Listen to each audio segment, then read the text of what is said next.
High guys, welcome to all about math. ম্যাথমেটিক্সের আগা থেকে গোড়ায় আমি সুরজিৎ রায়। ওকে, তো আজকে আমরা ম্যাথমেটিক্সের যে টপিক নিয়ে আলোচনা করব সেটা হচ্ছে consistency of system of linear equations in matrix method. কি মেথড? Matrix method. হ্যাঁ, আরো মেথড আছে, সেটা আমরা পরে আলোচনা করব।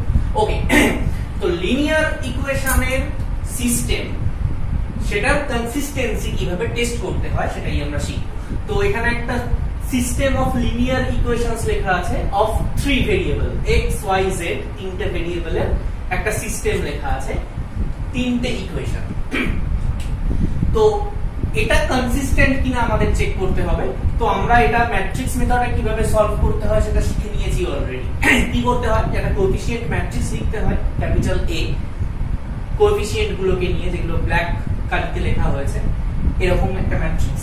তারপরে ভেরিয়েবল ম্যাট্রিক্স নিতে হয়, ভেরিয়েবলদের নিয়ে একটা কলাম ম্যাট্রিক্স, এটাকে ভেরিয়েবল ম্যাট্রিক্স বলে।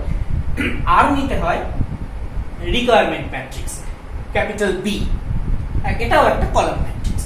তারপরে এটাকে সলভ করার সময় আমরা কি করতাম? Capital X equal to A inverse B লিখে A ম্যাট্রিক্সের ইনভার্স বার করতাম, তার সাথে ক্যাপিটাল B ম্যাট্রিক্সকে মাল্টিপ্লাই করে দিতাম, তাহলেই আমি X ম্যাট্রিক্সটা পেয়ে যেতাম এবং তার সাথে সাথে x y z ভেরিয়েবলের ভ্যালুগুলো জেনে যেতাম। এটা ছিল solution of system of linear equation. এইবার সেই সিস্টেম অফ লিনিয়ার ইকুয়েশনটা কি আদৌ সলভ করা যায়?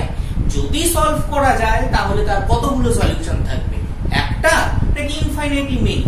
সেইটা চেক করার প্রসেসই হচ্ছে কনসিস্টেন্সি টেস্ট। তো কনসিস্টেন্সি কথাটার মানে কি আমি একটু টেবিল আকারে দেখিয়েছি। কনসিস্টেন্সি দু রকম হতে পারে, either consistent or inconsistent. Consistent মানে কি?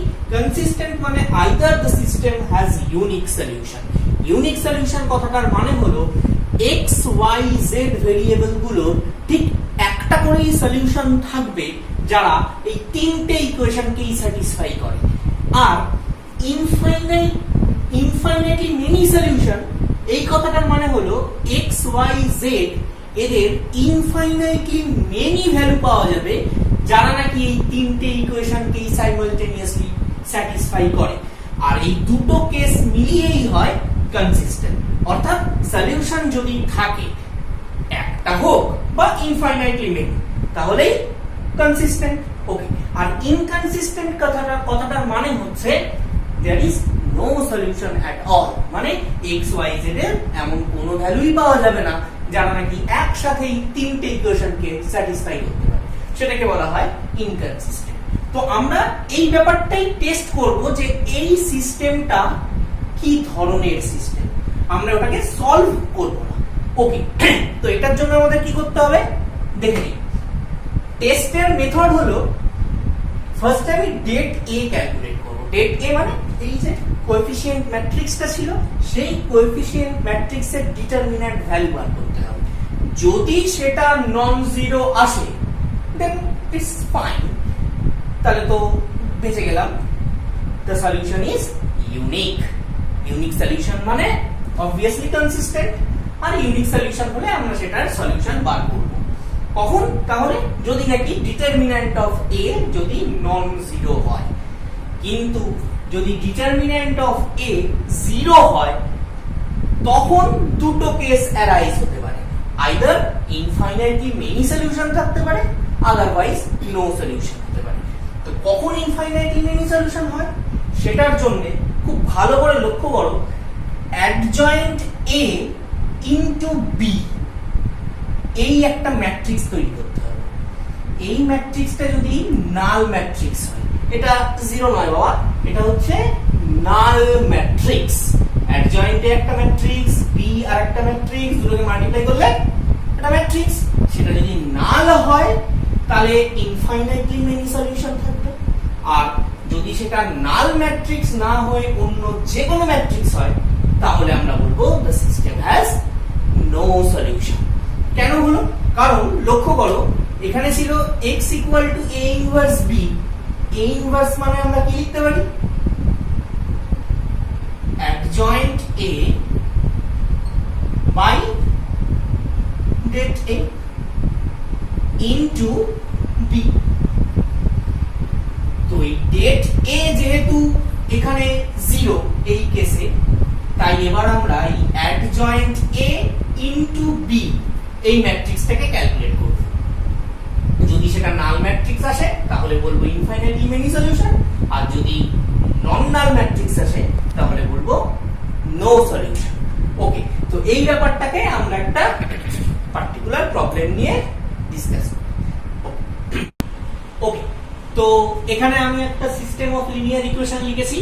এই যে তিনটে ইকুয়েশন, এখান থেকে যথারীতি আমি কোএফিশিয়েন্ট ম্যাট্রিক্স লিখলাম ক্যাপিটাল A 1 2 3 3 4 5 5 6 7, ভেরিয়েবল ম্যাট্রিক্স লিখলাম capital X X Y Z, আর রিকোয়ারমেন্ট ম্যাট্রিক্স লিখলাম ক্যাপিটাল B 1 2 3।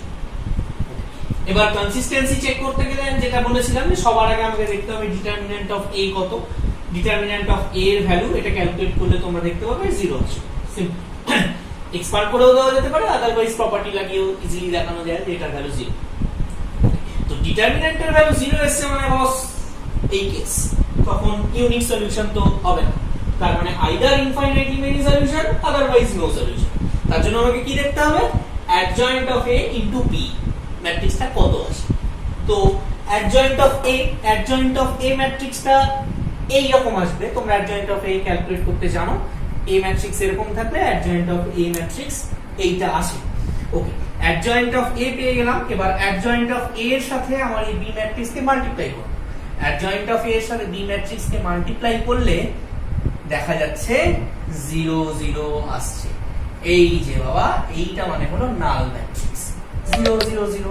তো নাল ম্যাট্রিক্স চলে এলো adjoint of A into adjoint of B, আর adjoint of A into adjoint of B null আসা মানে infinite solution. Therefore আমার decision হচ্ছে the system is consistent and has infinite number of solution। Simple কথা, এইটুকু কথা মনে রাখলেই আমরা ম্যাট্রিক্স মেথডে সিস্টেম অফ লিনিয়ার ইকুয়েশনের কনসিস্টেন্সি চেক করতে